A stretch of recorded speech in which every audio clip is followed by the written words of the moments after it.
भारत को S-400 मिलने पर खून के आंसू रो रहा अमेरिका। S-400 की सप्लाई के बाद पहली बार अमेरिका का स्टेटमेंट आया सामने। एक साथ आए भारत और चीन, हासिल की बड़ी जीत। भारत और चीन की इस फैसले ने दुनिया में मचा दिया हड़कंप। दोस्तों, भारत को S-400 की सप्लाई शुरू होने के साथ ही भारत की ताकत में दोगुना इजाफा हो गया है। अब भारत का आकाश एक अभेद किले में तब्दील हो गया है। हालांकि रूस ने S-400 की सप्लाई शुरू कर दी है, लेकिन अभी तक इसको सेना को सौंपने में शायद दिसंबर लास्ट या फिर जनवरी तक का समय लग सकता है, क्योंकि यहाँ पर S-400 को कुछ छोटे मोटे टेस्ट और कुछ अन्य कार्रवाई से गुजरना पड़ेगा। रिपोर्ट के मुताबिक भारत रूस से 5 S-400 यूनिट ले रहा है, जिसमें से ज्यादातर भारत पाकिस्तान से लगती सीमा, इसके अलावा लद्दाख सियाचिन के पास और एक उत्तरी पूर्वी भारत के अंदर चीन सीमा पर तैनात कर सकता है। इसके साथ ही पाकिस्तान और चीन की बौखलाहट काफी ज्यादा बढ़ गई है। जहां पाकिस्तान की मीडिया और वहां की सरकार भारत के इस अचूक हथियार से खौफ में है, तो चीन को भी अब भारत बराबरी की टक्कर देने के लिए तैयार हो गया है, क्योंकि जैसा कि चीन ने भी टकराव के मद्देनजर S-400 को LAC से सटे सिंजियांग प्रांत में तैनात किया था।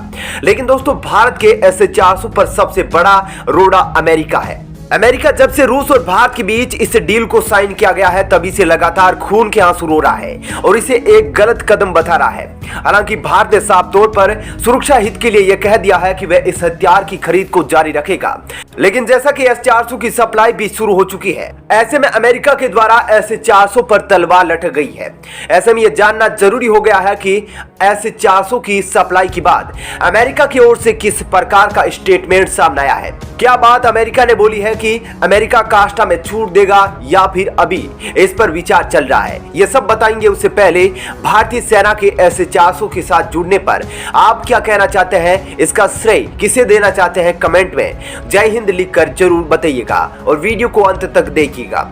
दोस्तों, अमेरिकी विदेश विभाग के प्रवक्ता ने कहा कि रूस से S-400 वायु रक्षा प्रणाली खरीदने के लिए उनके देश में countering America's adversaries through sanction act काष्ठा के तहत भारत के खिलाफ संभावित छूट पर अभी तक कोई भी फैसला नहीं लिया गया है। उन्होंने कहा कि इस कानून के समान आधार पर या किसी देश को विशेष छूट के लिए कोई भी प्रावधान नहीं है। हालांकि भारत के लिए अमेरिका की संसद में दो फाड़ है। अमेरिका लगातार एक और जहां काष्ठा की धमकी देता है, तो दूसरी ओर कुछ सीनियर ऐसे भी हैं जो भारत के समर्थन में सीनेट में प्रस्ताव लेकर आते हैं। खैर, अब देखना यह होगा कि पूरे 5 यूनिट मिलने के बाद अमेरिका का एक्शन क्या होता है भारत पर दोस्तों, एक बात तो यहाँ पर सिद्ध है, अमेरिका पूर्णतः भारत पर कोई भी कानून लागू नहीं करेगा। अब आगे खुद ही इस बयान का और विस्तृत रूप देखिए और यह संकेत समझिए जो इस बयान में छुपा है। दरअसल दोस्तों, आपको बता दूं कि अमेरिका के जो बाइडेन प्रशासन ने भी सहयोगियों और साझेदारों से रूस के साथ लेन देन छोड़ देने के लिए कहा है, क्योंकि इससे काष्ठा के तहत प्रतिबंधों का खतरा है। काष्ठा अमेरिका का संघीय कानून है, जिसके तहत ईरान, उत्तर कोरिया और रूस के साथ लेन देन पर प्रतिबंध लगाए जाते हैं। काष्ठा से अमेरिकी प्रशासन को उन देशों पर प्रतिबंध लगाने के लिए ताकत मिलती है जो रूस के साथ प्रमुख रक्षा सौदा करते हैं। अमेरिका 2014 में रूस के क्रीमिया पर कब्जे और 2016 के अमेरिकी राष्ट्रपति चुनाव में कथित हस्तक्षेप के जवाब में ऐसा करता है। वहीं भारत को प्रतिबंधों से छूट देने के अमेरिकी सीनेटरों के आह्वान पर प्रवक्ता ने स्पष्ट किया कि काष्ठा में छूट का हालांकि प्रावधान नहीं है। उन्होंने कहा, हाल ही के वर्षों में जहां भारत और अमेरिका के बीच रक्षा साझेदारी में उल्लेखनीय विस्तार हुआ है, जो प्रमुख रक्षा साझेदार के तौर पर भारत की स्थिति के अनुरूप है। हमें उम्मीद है कि हमारी रक्षा साझेदारी में मजबूत प्रगति जारी रहेगी। हम भारत के साथ हमारी सामरिक साझेदारी को काफी महत्व देते हैं। दरअसल अब भारत को रूस से S-400 मिसाइल डिफेंस सिस्टम की सप्लाई मिलना शुरू हो गया है। ऐसे में अमेरिकी प्रतिबंधों का खतरा भी बढ़ गया है। लंबी अवधि की सुरक्षा जरूरतों के लिए अक्टूबर 2018 में भारत रूस वार्षिक द्विपक्षीय शिखर सम्मेलन के दौरान 5 S-400 यानी कि सतह से हवा में मार करने वाली मिसाइल सिस्टम को खरीदने के लिए रूस के साथ 5.43 बिलियन अमेरिकी डॉलर के समझौते पर भारत ने हस्ताक्षर किए थे। पहली बार भारत के समर्थन में उतरा चीन भारत ने दुश्मनी को एक जगह रखकर कर दिया ऐसा काम कि हैरान रह गए सभी देश। जी हां, भारत और चीन के बीच भले ही पिछले कुछ समय से सीमा विवाद की वजह से तनाव बहुत ज्यादा है, लेकिन एक मुद्दे पर दोनों देश एक साथ आकर खड़े हो गए हैं। दरअसल स्कॉटलैंड के ग्लासगो में हाल ही में संपन्न हुई संयुक्त राष्ट्र की जलवायु वार्ता में भारत और चीन प्रस्ताव में एक बड़ा बदलाव करवाने में कामयाब रहे हैं। दरअसल ग्लोबल वार्मिंग को कम करने और अपने देश को प्रदूषण से मुक्त करने के लिए लगभग 200 देशों की कई स्तर की बैठकें हुई। COP26 शिखर सम्मेलन के दौरान भारत और चीन ने विकासशील देशों की अगुवाई करते हुए कोयले के इस्तेमाल की पूरी तरह से खत्म करने और जीवाश्म ईंधन सब्सिडी हटाने के प्रस्ताव पर पुरजोर विरोध किया था। इसके बाद ही इस सम्मेलन में कोयले का इस्तेमाल खत्म करने की नहीं बल्कि कम करने के लक्ष्यों के साथ जलवायु समझौतों को मंजूरी दी गई थी। इस सम्मेलन के खत्म होने से ऐन वक्त पहले ही भारत के इस प्रस्ताव को मंजूरी दी गई है।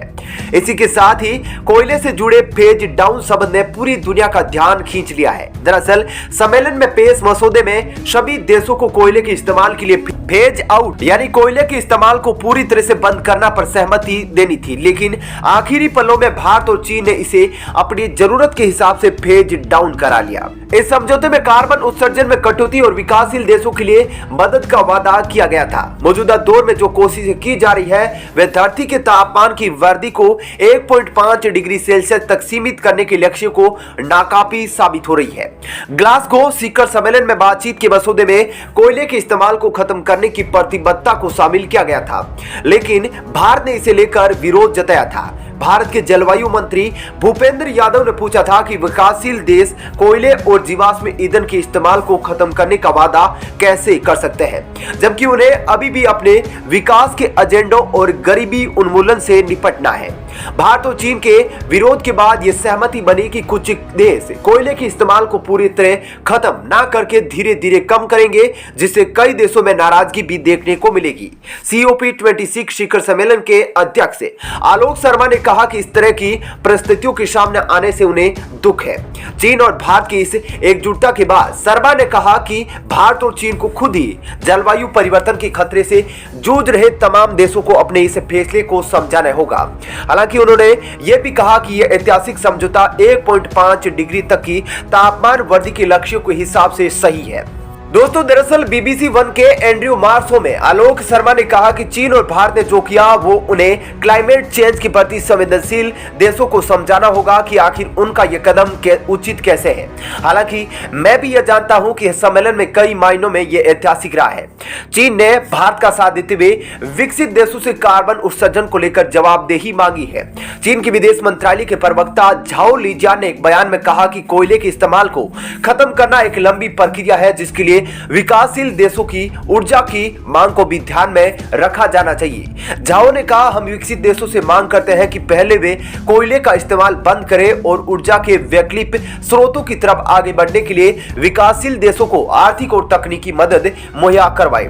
दोस्तों, इस सम्मेलन में चीन का भारत का साथ देने पर आप क्या कहना चाहते हैं कमेंट सेक्शन में जरूर बताइएगा। और डिफेंस से रिलेटेड ऐसी ही खबरों को देखते रहने के लिए हमारे चैनल को सब्सक्राइब जरूर कीजिएगा। जय हिंद।